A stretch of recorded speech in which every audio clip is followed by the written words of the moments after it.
Thank you so much, everybody, for making it to yet another panel. We know many of you are really tired and have listened to a lot of information over the course of today, but we are hoping that this panel is going to be able to re-energize you for the rest of the day. My name is Lavinia Teodorescu. I'm a concurrent ABMA student studying government and the RICA program.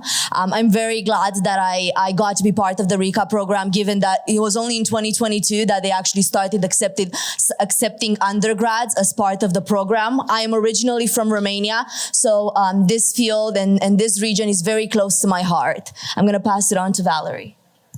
Hello, everyone. Thank you again for being here. I'm Valerie Brown. I'm a first-year master's student in our program.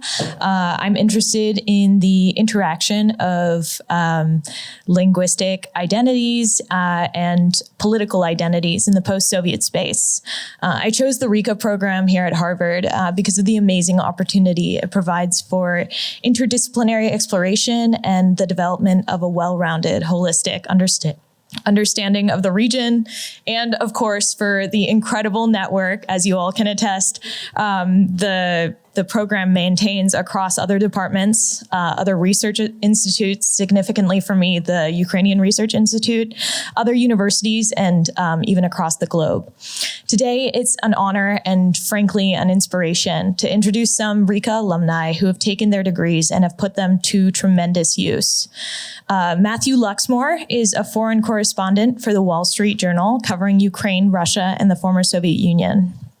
Prior to joining the journal in January 2022, he spent more than a decade reporting from Russia as a Moscow-based correspondent for Radio Free Europe, Radio Liberty, and as a contributor to the New York Times, Guardian, and Foreign Policy.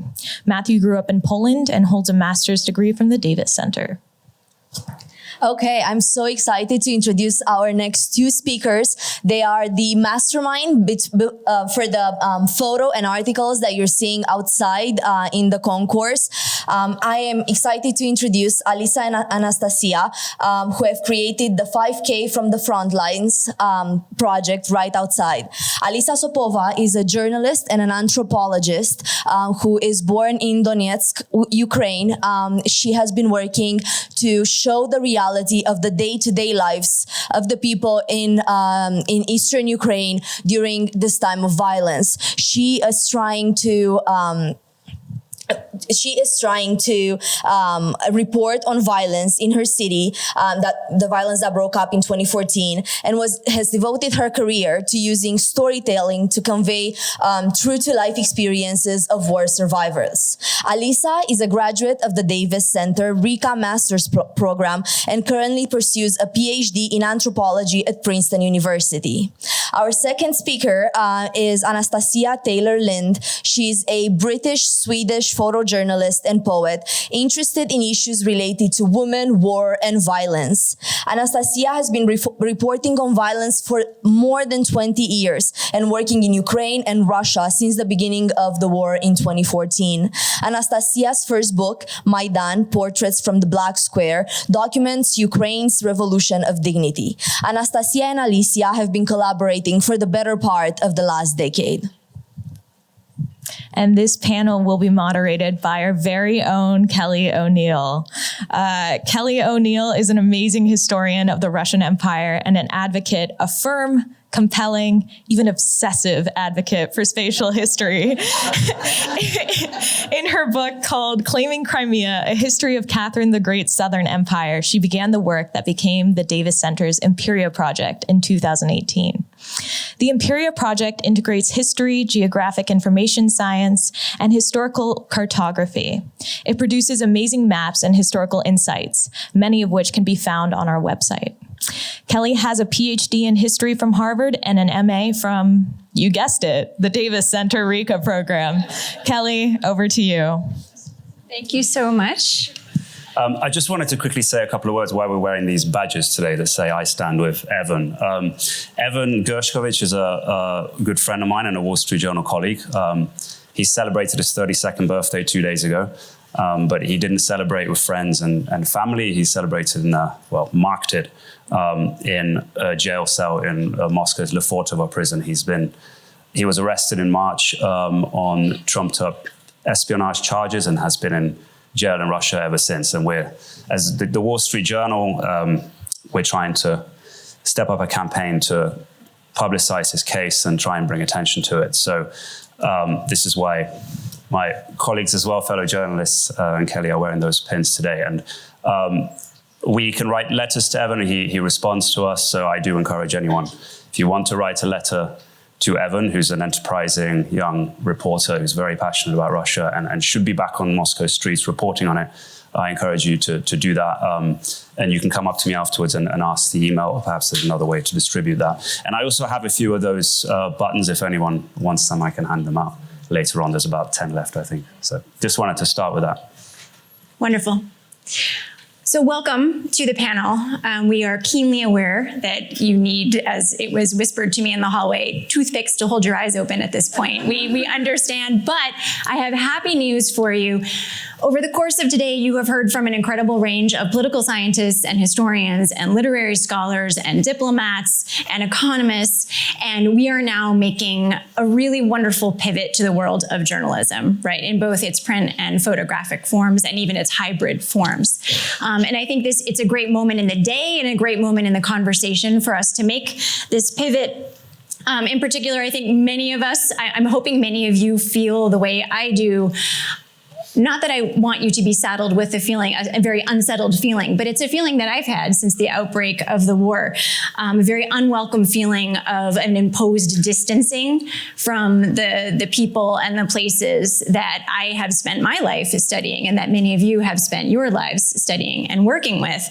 My own last 2 trips to Ukraine took me to Simferopol and Kherson and Mykolaiv.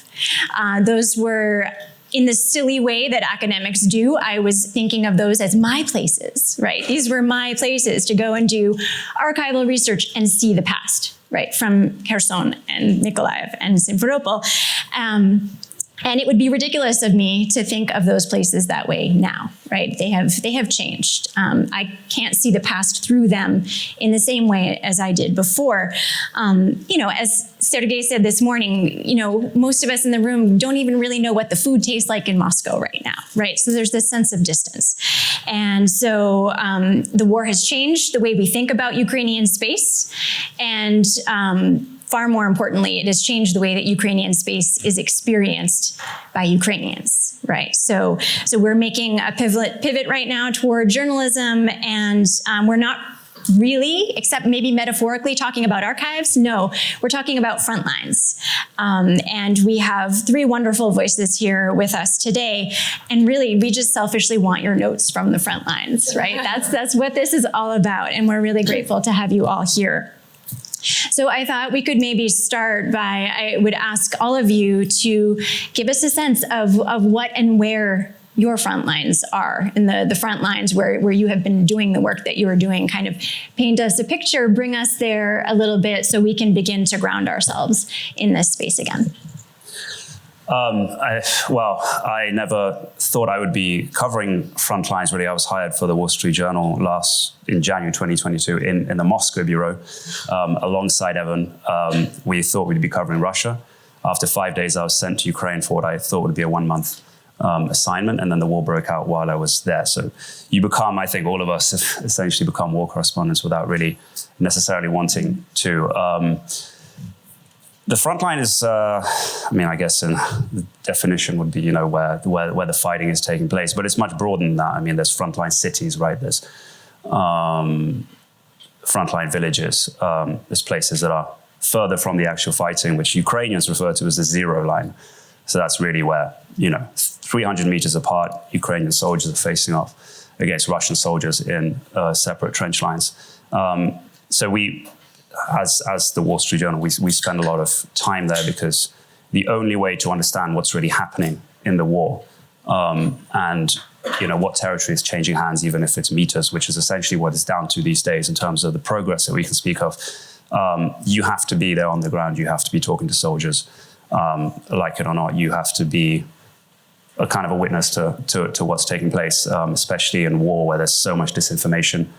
As they say, the truth is the first victim, right? So you have to be on the ground there. You have to try and talk to people actually fighting, and then I guess try and make sense of the Russian side as well, which these days comes down to scrolling through Telegram channels where, you know, pro-Kremlin bloggers, people who tend to give a much more candid version of events on the front line compared to the Kremlin, opining on what's taking place and trying to report on the latest. So you're piecing together all this information. Ukrainian soldiers are often also giving you a sanitized version of events. They're not going to start crying in front of you and tell you that they missed their mother, which occasionally happens as well. But most of the time, they're going to tell you how tough it is, that they need more artillery shells, more weapons. So that's how you piece together the information. So that's, I guess, for me, the front line is all these different elements. Well, yeah, I guess front lines can be framed in many different ways, and there are many kind of technical discussions of where the front line, because our project is called 5K from the front line. We were talking a lot about where actually the front line is, and nowadays we cannot really go that close to the front line, to the actual line in Ukraine where we used to go. But at the same time, front line can be technically anywhere where Russian missile can reach. But speaking, I think my personal front line is behind the Ukrainian zero line. It's in the city of Donetsk, where I'm from, and where many people who I love still live, and where I cannot go. And I kind of, somebody mentioned obsessive advocate. So I guess my personal battle for the past 10 years has been to be obsessive advocate for these people, reminding that they are in this kind of double bind, living in this under this extreme political repression from Russian occupation. Like, we've been hearing a lot how unbearable life has become in Moscow in the past year and a half. So in Donetsk it has been like this and worse since 2014. And when we speak of Bucha, we just haven't been to Donetsk because we have no access, but it must be Bucha on steroids. And at the same time, these people are disowned and demonized by Ukraine. And so I guess it is an actual front line. There is constant bombing, there is no running water, and people are struggling a lot. And usually they don't get the public representation in media, especially for the combination of reasons, because first, there is no access there. But second, we somehow accepted this whole narrative that these people deserve what is happening to them, and they're not worth fair representation. And those people, I've been around for a while, and many of you probably remember me before the invasion as this angry Donbass woman, always like party pooping and reminding that it's really bad in Ukraine, even though we've forgotten about it. So that is my front line. Photojournalism is often very concerned with the front line in terms of location and distance and proximity. Of course, as a photographer, we can only really speak about the things that we actually see. I mean, in order to photograph something, you have to be within meters of it usually. But one of the really interesting things that Alisa has brought into our project since she became an anthropologist is this idea of war and peace existing simultaneously to each other. And it's a struggle, it's a representational struggle as a photographer, making photographs that are essentially very close to the front line but don't look like it. And since there are so many ways to photograph or to report on the front line, our concern has never really been with soldiers, although many soldiers occupy that space, but it's been with the relationship that civilians have with soldiers and with the landscape in that space, and the idea that the real horror can be taking place at a very close proximity simultaneously to what we would consider ordinary life going on. And it's something that comes up a lot when we're reporting together. It can happen that we're having a dinner and someone takes out homemade wine. Of course, we're guests and we're very well looked after by the families and the communities that we report on. And when I go to make a picture of perhaps people drinking and laughing and telling us stories, sometimes the people in my photographs themselves say, "Oh, come on, don't take a picture of us having a good time while there's a war going on." So it's on the mind of me as the photographer, but also of the people who are being photographed in that way.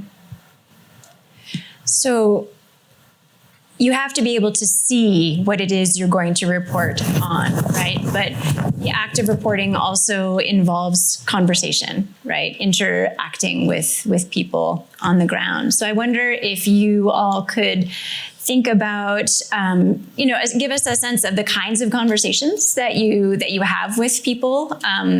Are you in the driver's seat in these conversations? Do you sit back and seeing is one thing. What are the kinds of things that you've been learning through the various conversations that you've had along these front lines? I mean, you're speaking to anyone from, an alcoholic living in a frontline village to the president, if you're lucky, or, high-placed officials who really need to understand, how to allocate resources or, whether to stage an election at wartime. In terms of your role, I guess you're listening first and foremost and trying to ask the right questions and draw conclusions from them. But yeah, it's often very sensitive because, if you're speaking to someone, for instance, from a village that has just been liberated by Ukrainian forces, the Russian forces fled, for instance, in northeastern Kharkiv region last year, I was speaking to a woman who, she lost her entire family because the Russian soldiers removed almost the entire population to the village and forcibly moved them to Russia, drove them across the border. She's terrified about what's going to happen to her family. And, I come to her and I say, I want to hear her story. And she tells me, I'm terrified to talk to you not only, but the previous journalists who came here, they told me that they would give me a tarpaulin to fix, to cover up, part of my house that's been ruined by a shell, because the entire bathroom is exposed. Or another journalist from Spain promised me some medicines for my, 90-year-old husband, and she's terrified to talk to you. And I think in that situation, you just have to be incredibly sensitive, and you put away your phone and your recorder and your notepad, and you just sit down with her and I guess try and make her feel more comfortable about the situation. There are lots of situations where as a reporter, you just have to make a decision. 3 weeks ago, I was in the largest camp for Russian POWs in Ukraine. And as a journalist, this is a very difficult situation as well, because you're there with the Ukrainian guards at the prison. They are the people who brought you in, and they are also the people who are keeping those soldiers, some of whom have committed terrible crimes, but you got to respect their right to make a decision about whether they want to talk to you or not, right? So you can ask them if they want to talk to you, but are they speaking to you under duress? Are they telling you things honestly, right? It's a difficult situation for both them and for you. There are lots of those kinds of situations. And I guess over time with experience, you just become better trying to judge the moment and the situation and how to approach people and how to make sure that their rights are safeguarded. And, I won't even start discussing kind of how you then present that in print and all these different kind of questions that you have when you talk to your editors and the standards department at the paper. But, that's the kind of highest level of a process that begins with conversations on the ground from people from all walks of life. Well, I was thinking today about what kind of concrete example I could come up with in response to this answer. And I actually remembered that recently Anastasia went on a reporting trip to Ukraine without me. And then she sent me back notes that she took while talking to a woman whose photo of whom you can see here on the exhibition. She's laying on her side and you can see her back and her wound being dressed. This woman is Lena. We've been working with her for many years now. She's from this village of Opytne that is between Avdiivka and Donetsk. It's been in a gray zone all along, and it's been very bad all along. And then when Anastasia came to visit her this winter, she told her basically what happened in the meantime with the village. And then Anastasia took the notes and sent them to share with me. So I will just quickly read to you these notes. So just notes, as you said. So they're not very polished at all. The woman in charge of the 2-story apartment was killed. An incoming shell killed a few of them while they sat on the bench outside. One person had just left to feed the chickens, another to go to the basement. They called to tell us what happened. The daughter of that woman begged the separatists to let her go get the body, torn apart and left for 40 days. The separatists said no, we don't even evacuate our wounded soldiers. Dedushka Sasha was blown onto the coal heap. In Donbass, everybody has, coal heaps in the backyard. Dedushka Sasha was blown onto the coal heap in another incoming one morning. He couldn't get up. The house caught on fire and his brother climbed onto the roof. The tiles gave way. He fell through the roof, broke his arm, got all burned. Dedushka Sasha kept living there. Dedushka Sasha was one of those old men who latched the door when he went to bed. When the Russians came, they went house to house to check who lived there. They found Dedushka Sasha dead, half eaten by rats. They said the Ukrainians must have locked him in there, but Dedushka Sasha always latched the door. I guess he fell and died. They buried him in a shallow grave in the garden. The blind guy got killed too. Nadia, this all refers to people we met before many times in this village. Nadia got injured, then got out. She's with her son somewhere in Donetsk Oblast. It turns out, after all these years, Nadia was waiting for the Russians to come. I can't even step over myself to call her. This is recording of what our interlocutor said. I can't even step over myself to call her. Tanya's husband had the same idea as Nadia, so he stayed.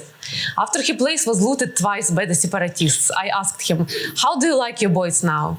Yes, the Ukrainians looted too, but only empty houses. The separatists loot the places where people live. So I just, when I read it, I knew all these people and I approximately had the idea of what happened.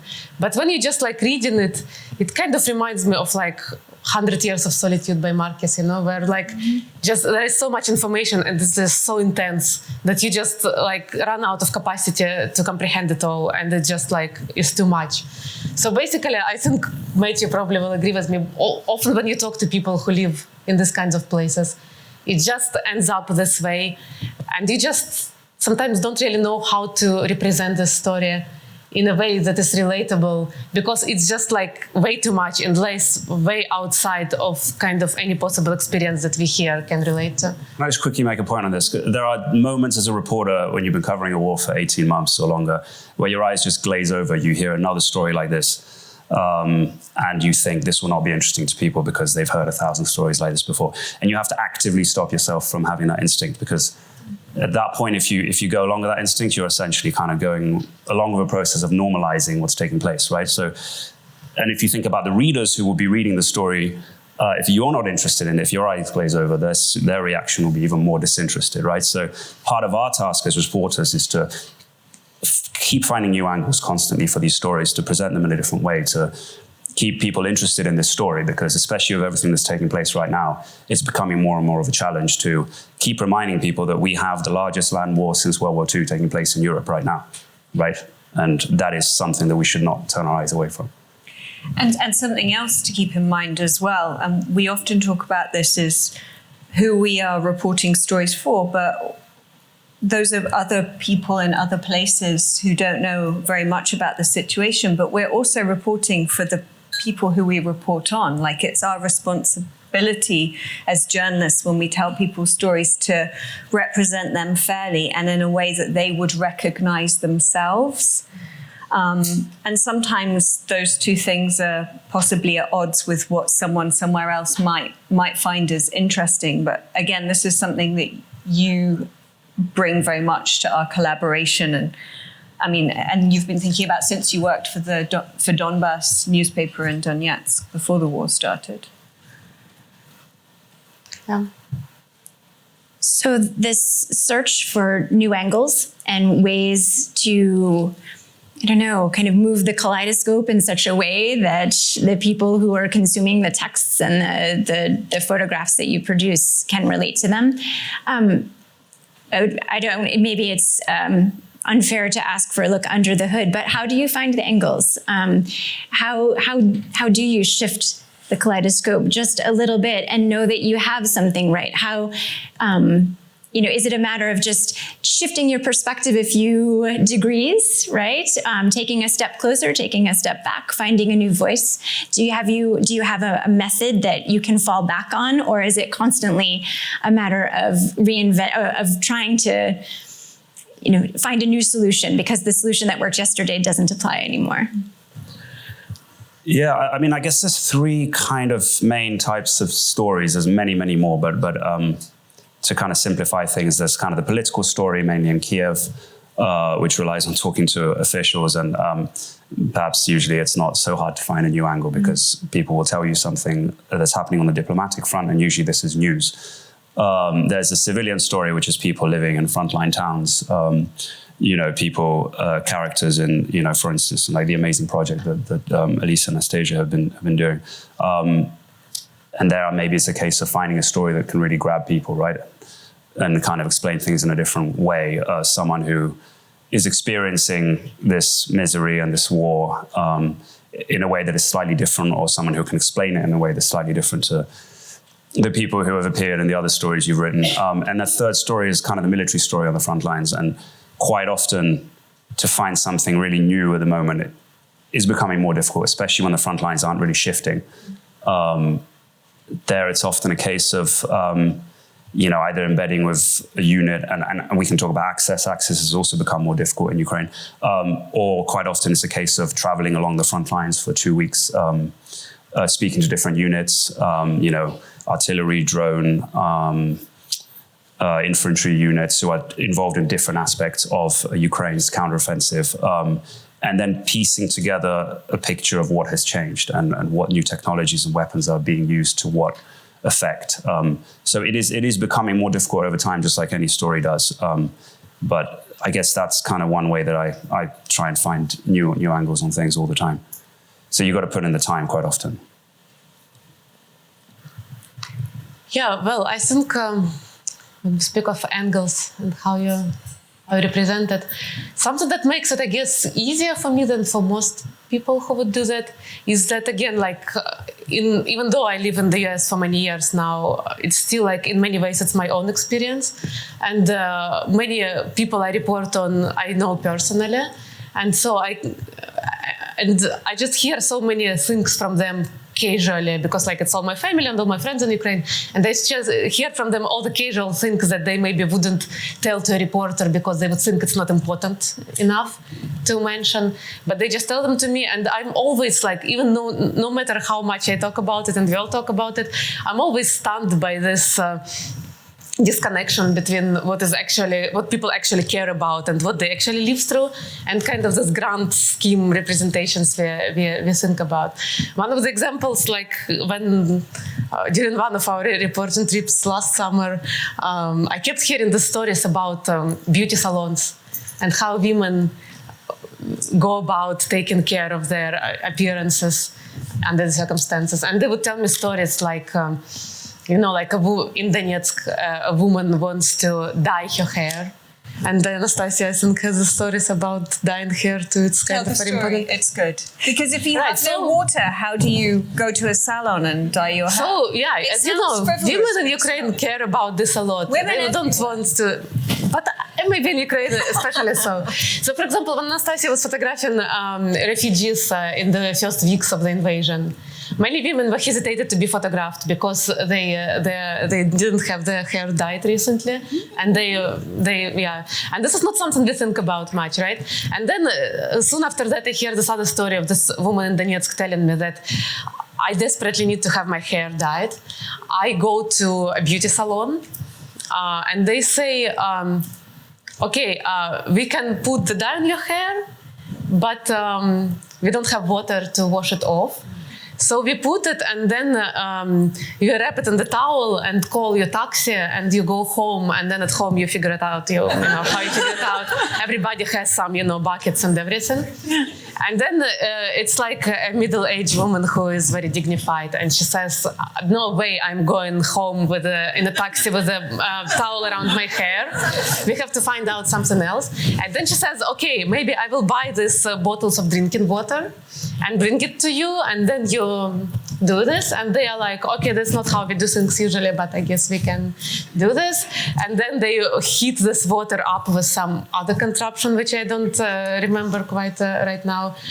And this is kind of stories. Or like, I know the stories how people do their laundry without water, but they just cannot wash it all with hands in the bucket. So they have washing machines. And then they found out that you can just pour water by hand into the washing machine, but you just need to stand there and listen to the particular sound that it makes when it tries to suck water up, but there is no water, and then you just quickly pour water. And this is how people do laundry. And this is all like, right, like you all like the story, right? It's like such interesting details. And we never really get to know them because, first of all, people kind of self-center themselves because whenever you talk to them, they assume you expect some grand political narratives of who they support, you know, and stuff like that. And then journalists probably also filter that out a lot because they also don't quite expect to focus on that. And so I just always try to hold these kinds of details in front of me as something I want to focus on. I dare you, Matt, to just make a headline up for your next article. My editors will love this story.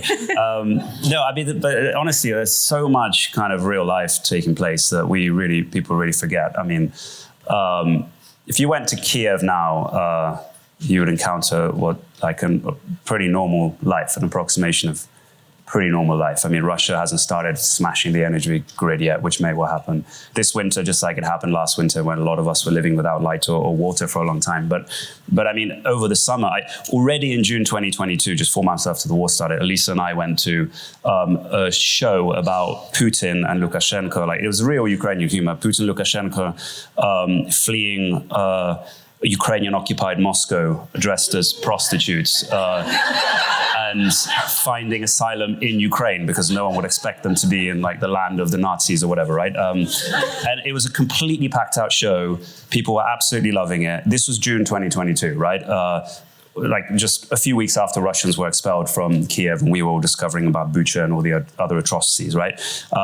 You know, there are candlelit parties, dinners, you know, weddings, bar mitzvahs, everything. But, you know, even close to the front lines, even close, you know, in the places that you guys are, there's all these great stories of people just getting by. If there's one thing that I learned more than anything else last year, it's a completely crazy year, is that like people's ability to adapt to situations. I just never understood the extent to which people can just adapt to different situations. And it's just amazing. I'm just not just talking about myself personally, but mainly about Ukrainians. There's just so many stories of how people just get by and people get on with their normal lives, dye their hair, you know, wash their clothes in whatever circumstances they're in. I feel like what you want me to do is ask more questions about beauty salons, but I'm gonna ask one last question before we turn it over to. Maybe Anastasia, did you have something about the angle? We kind of took it over. No, it was perfect. It was perfect. I was just thinking about, you know, this. There's a journalism industry. It's a business and it's a hustle. It sounds sort of not very pleasant, but it's true. So when we talk about news hooks and angles, you know, this is part of the business of journalism. And I think it's important to note that like Alisa and I are working as freelancers, which is and not for one publication. So we don't have the strict parameters that Matthew does. It's a very different sort of approach to journalism, and particularly in those years between the most active phase at the beginning of the war in 2014 and 15 and the full-scale invasion. And this was a question we were asked every time we go and the two of us go out reporting on our own for nobody. Our project until this year has been entirely self-initiated and self-funded for the last 5 years. And once we've made our reporting, we would go and pitch it to magazines usually. And of course, we were always asked, okay, well, what's the news hook? What's the angle? What's changed? And this was at a time when the war in Ukraine was known as like a frozen conflict or the forgotten war in Ukraine. And even in 2021, so we had intended to go and report that summer. And we just couldn't come up with any new news hooks or news angles. That spring, we'd said COVID along the front line. Yeah, the last story we published before the invasion was about COVID in the war in Ukraine, because that was like the only angle. And everybody was like, of course, everybody's interested in COVID. Who cares about the war in Ukraine? And now it sounds just ridiculous, but it's kind of short-sighted, really, in my opinion. This is why I ended up in anthropology. But this is the way it works. Yeah. Mm-hmm. So one last question, and Matthew, you mentioned the idea of access and mobility, right? Your ability to move through this space very much determines the stories that you can tell, the things that appear in newspapers, the conversations that you can have with people. I wonder if you have any particular stories about a particular episode of gaining access or being denied access to some part of the front line, metaphorically speaking, that might help us understand how all of this works and how you've experienced it too. Yeah, I mean, it's usually the same story where there are kind of these overarching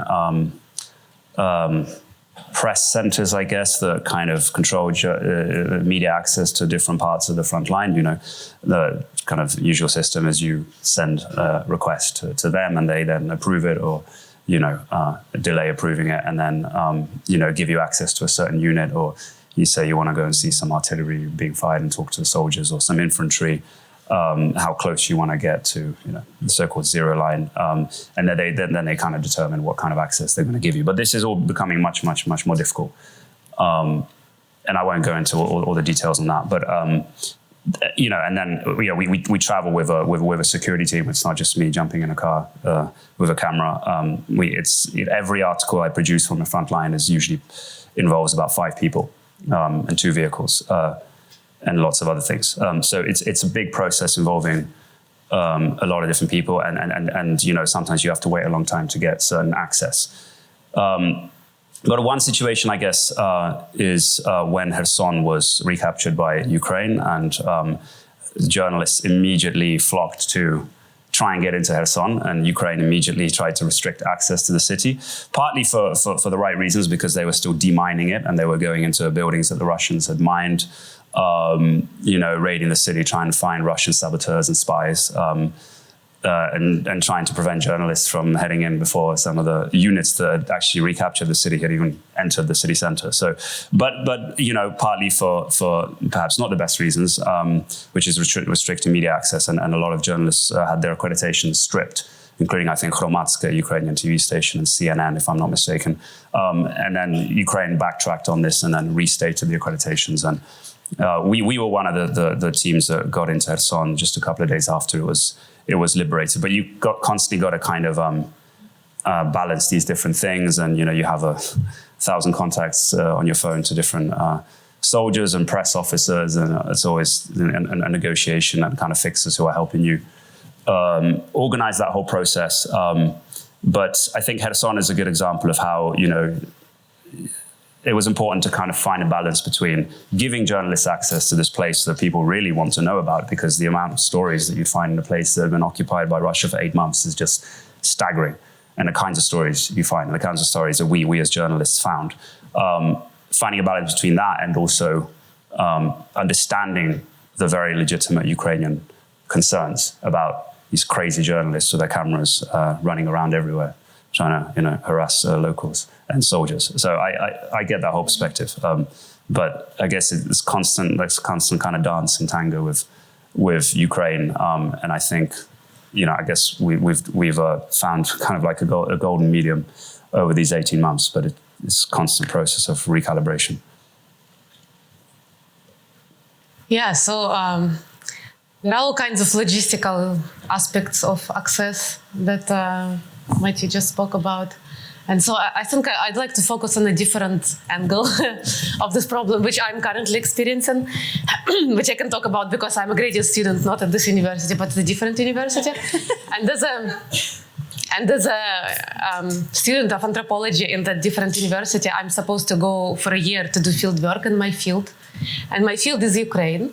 And so now I'm fighting this bureaucratic battle with a special office of security and whatnot that is supposed to regulate my access to a place that can be potentially dangerous for me, by which they obviously mean that can potentially make them liable to getting sued by me if something happens, or whatever. So thinking of that, I think that we should not, and when I'm saying this, I see people nodding because they kind of recognize the situation. And we kind of accept the situation because we assume this is how bureaucracy works. And I just think that maybe we shouldn't take for granted the two aspects of that. First one is that so many times when I'm reading books about Ukraine written by social scientists, they begin with this methodological chapter that says, not only about Ukraine, actually, about other war zones too. Obviously, I could not go there myself because this is too dangerous, so I just used some other roundabout sources to access information. And we just take the statement for granted. Obviously, I couldn't go there.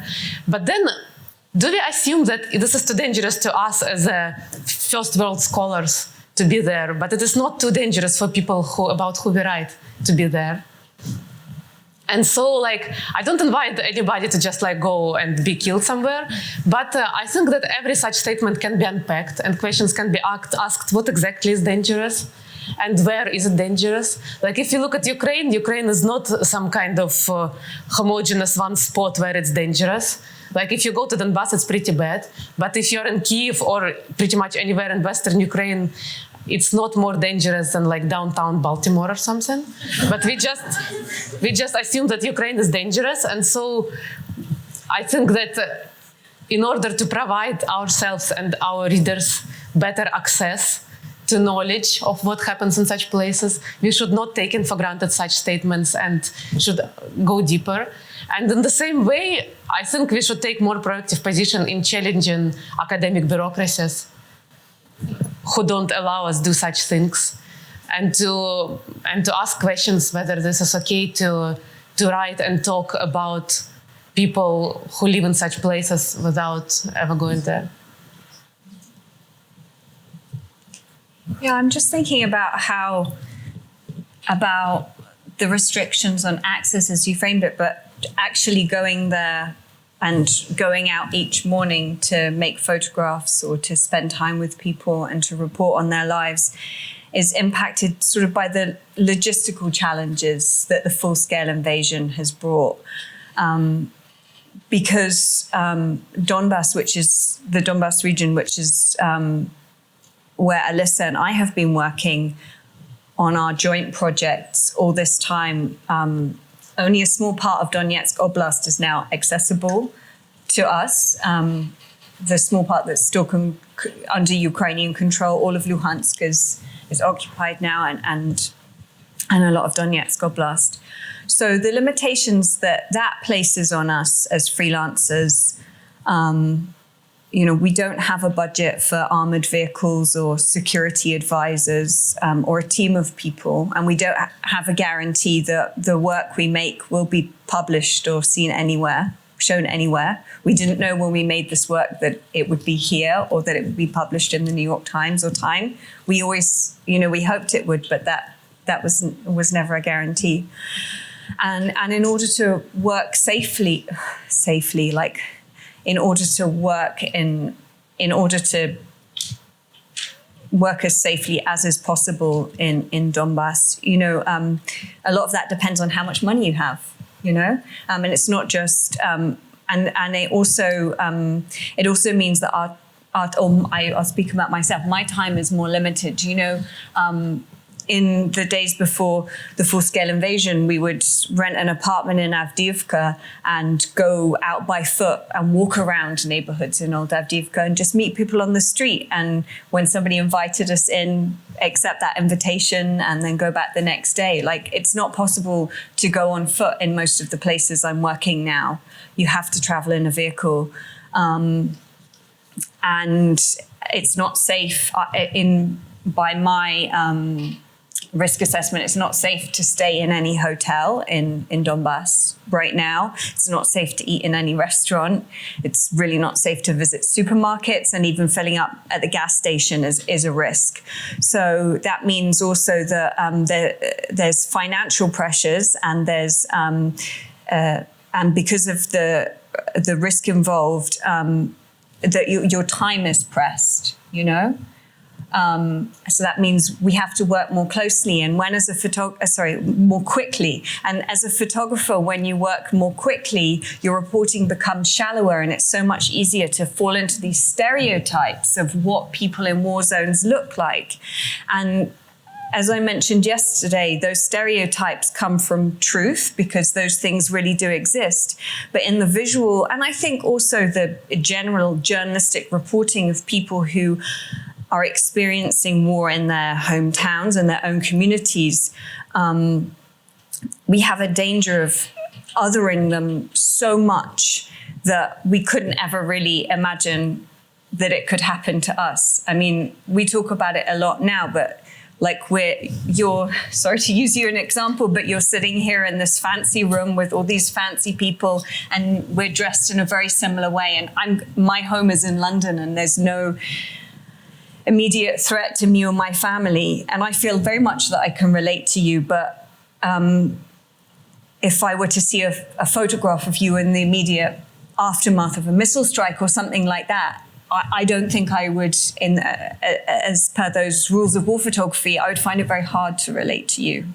That's probably not very articulate, but I hope you get the essence of what I'm trying to say, that all of those pressures actually lead to less in-depth reporting, and that some of that reporting can actually be harmful to the communities that we're reporting on, in my opinion. Just a quick point on this, I mean, just so people understand the risks. I mean, it's become quite clear that Russia is systematically targeting hotels that foreign journalists stay at. In the space of, I think, a couple of weeks, 3 of them were targeted a few months ago, one of which we had stayed in just 2 weeks before. And Anastasia, I don't want to speak for you, but you know, I know you know, people have situations where, you know, you can go to a restaurant, and there aren't that many hotels and restaurants in the Donbass, you know, and it's always dangerous. And this is often where soldiers want to meet, or if it's not on right on the front, you know, front lines, if you're actually seeing how they're fighting, or any of your contacts. So there's a constant calculation you have to make about that, and you know, often it's a case of just not staying at hotels anymore. So there are, you know, it's becoming more risky in a way, definitely. I would love to open this conversation up to the audience for some questions.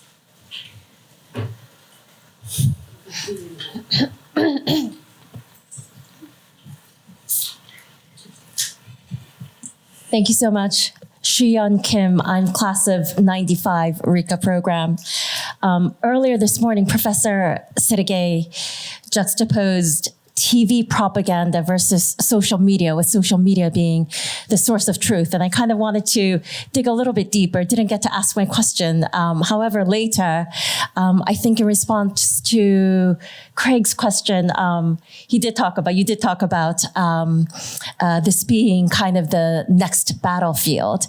And I was wondering your perspectives on kind of the future of media, both, you know, social network and official, you know, print media, especially inside Russia, not thinking of your audience just as the Western world and raising awareness, but thinking about the audience within Russia, or these territories, and, you know, how that may impact or shape, you know, the end, or, you know, bringing the war to conclusion.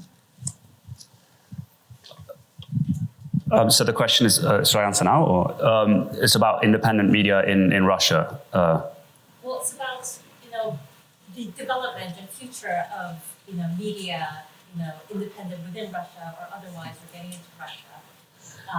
Yeah, well, being read by, you know, the Russian audience. Getting into Russia is incredibly difficult for journalists now. There's as far as I know, there's one American journalist living permanently in Russia at the moment. I don't think there's maybe a couple that travel in on on an occasional basis now. So it's essentially no Western journalists in Russia anymore, partly because of the risks that you face. It's become quite clear. So I mean, I was never accredited to work in Russia for the Wall Street Journal, so I didn't even have the option. But there are some very, very courageous Russian journalists who are still working inside Russia, often without byline, often without their names being mentioned in articles. And Russian independent media has also, I think, revolutionized the art of reporting on a country from the outside. There's outlets like Insider, Важные истории, right, iStories, and other, Dorsht TV, for example. They have really made it into an art, speaking to people inside Russia, trying to report on what's happening inside Russia from the outside, in a way that sometimes is even more successful and impactful than what they were able to do from inside Russia, with constant harassment, raids to their homes and sometimes their relatives. So it's really a case, and we report. Most of my reporting now, at least 50% of my reporting is on Russia, and we're constantly trying to find a way of talking to people inside the country. Your point about access and how you protect sources is even more sensitive when it comes to Russia. Maybe someone's willing to use their name, but maybe they don't have much experience talking to journalists. You have to make a judgment about, can you use this person's name? How many times do you need to explain to that person on a phone call that you work for an American paper, their name would be published in an American paper? And if you explain that to them 3 times, are they less likely to, even allow you to use their name in the end? Are they just going to call the interview off and say, actually, you know what, I don't want to talk to you anymore? And then maybe are left in a position where you can't really write about anything that's happening in Russia because people are always afraid to talk to you, right? So the journalists working outside Russia, who make this their full-time job, and especially those who are investigating, corruption and questions relating to the elite in Russia are incredibly enterprising. Actually, they've become incredibly enterprising because they've been forced to.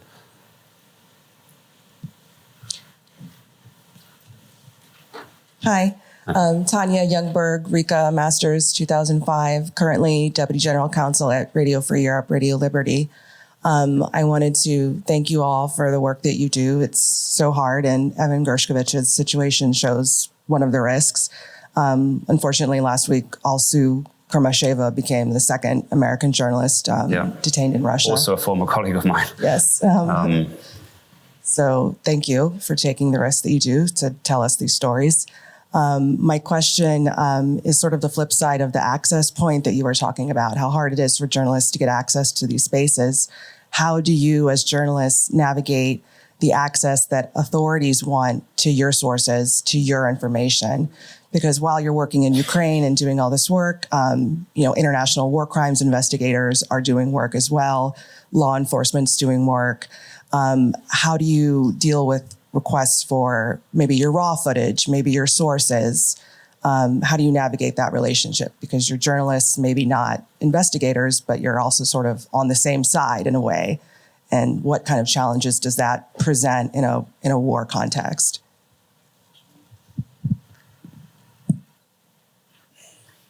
You guys want to take it? We haven't been asked by any war crimes investigators. I mean, it's common for photojournalists to be asked. I kind of wish they asked more. I don't think this is. But we haven't. Remember, there was a point when Anastasia and I, we had a different project of writing postcards about people who died in war. And for this project, we were collecting names of people who died on different sites. And then we kind of tried to collaborate with UN mission in Donetsk at that point for doing that. And they were, they just seemed very bureaucratic and were not very, and kind of the degree of their involvement was, because we tried to personalize the victims, and the degree of their information they were collecting was a woman of approximately 40 years old, this kind of thing, killed in that area. And that kind of never really go anywhere. I think there is I know for sure that there is a very, very big lack of cooperation between journalism and academia and social sciences specifically, and I think they could be much more productive. And I don't know, maybe just I wasn't lucky enough, but I feel like there could be more cooperation, because everybody just like doing their own thing and not looking very much outside of there. That's my experience. What do you think? Journalists, as a rule, don't give up their sources, and I don't think they're routinely asked for that by investigators. And I mean, you know, the people who if I'm, you know, a big part of Russia reporting is talking to dissidents and people who have left Russia and deserters, soldiers who fought in the war, fled to Istanbul and, you know, other capitals and are seeking asylum there. It's people scattered around Europe, really, and sometimes, you know, further afield. You know, and I'm not walking along the streets of Istanbul stumbling into soldiers. I mean, there are people who will put me in contact with that soldier, right? People often who help that soldier get out of the country. And those would be the same kinds of people who would be speaking to investigators often. So I probably wouldn't be the person that the investigators would turn to, even if I was willing to give up my sources. But I wonder, I know among photographers, like some of my friends have been approached, like, oh, you entered this village or town. Ukrainians. No, well, it doesn't matter, like Ukrainian or British or American photographers or anything. But the point is that, incidents that happened in Ukraine. I mean, I think it is pretty common. It's just that I wasn't the first person anywhere, or I don't have any pictures that are particularly considered evidence for a specific war crime. But have you ever been approached? Well, no, I mean, were you there for a testimony? I mean, photographers usually ask for their raw takes, but journalists are often asked, will you give a statement saying this is where you were and that's what you saw on that day? No, but I guess what I'm saying is that even if you go into a liberated village, right, where you find, I don't know, the diary of a Russian soldier who talks about stealing washing machines from homes and maybe far worse things that he did in that village, right? Almost certainly, in fact, certainly that diary would have already been found by Ukrainian soldiers who entered that village first, right? So they would be the ones who would most likely then pass that on to investigators. Firstly, they'd pass it on to probably the SBU, and then that whole process would begin. So I don't think you're like the first. I don't think we can be very helpful to answering your questions, but I do know that colleagues of ours working in Ukraine have been approached by investigators and have, you know, some have cooperated and some haven't, but it seems we don't have any examples among us. No, I don't have an example actually of that. Perhaps it happens, but I just don't know about it. But the consolation is that you have been massively helpful to all of us. And we are at the end of our time. So I'm sure there are lots of other questions that are left unasked. And so it is now your job to go and track them down and press them for more information. And thank you.